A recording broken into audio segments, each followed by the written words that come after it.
everyone, welcome back to Fine Cider Friday.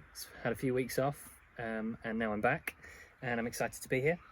And I think it would be useful for me to start with a little bit of a manifesto of kind of why I'm back and why I'm doing this and what Fine Cider Friday means to me. And you know, I started it over a year and a half ago, I think, or roundabouts that.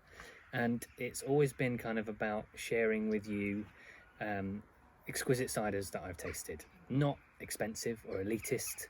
It's about sharing with you something that I think has had some skill, some time, and that's gone into it to make it kind of an exquisite, an interesting cider, and that's why I want to share it with you. So Fine Cider Friday is about that for me. And I'm coming back with something interesting and new from Mike and Claire at Rull Orchard. And Mike is just starting out as a cider maker. He's a bit ahead of me. And he's making some great looking creations, and this is one of his champagne methods. So full fermentation, and then in the bottle for secondary, then disgorged, and then a cork popped in. You know, there's a lot of skill and time gone into this one. And this is 2 apple varieties that have been fermented wild, and I'm going to forget what they are. So winter stubbard and made of Devon. Yeah.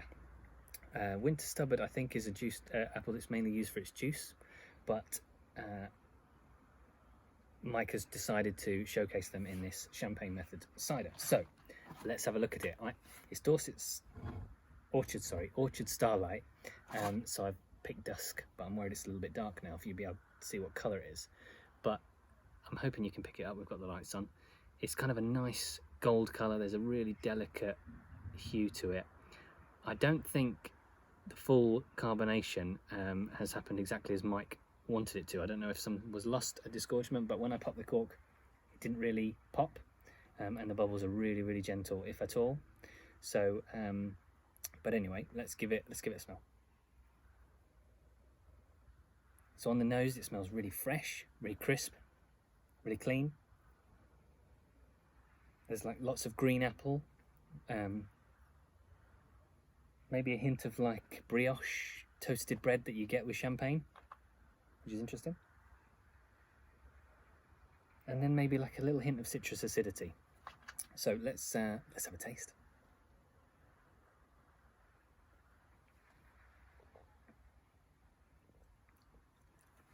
So what bubbles that were there when I poured it have kind of gone now, so it's almost still.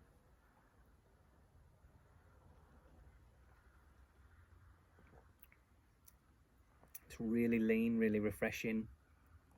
Lots of green apples. That acidity is very gentle. It's actually fairly well balanced, I think, considering that I think an eating apple and a sharp apple.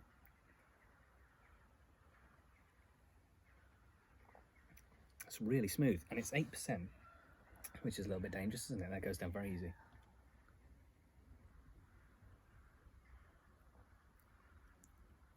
The finish is really crisp.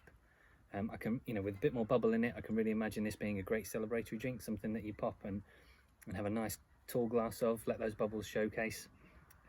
Yeah, that's really good. So Mike, Claire, thank you for sharing it with me.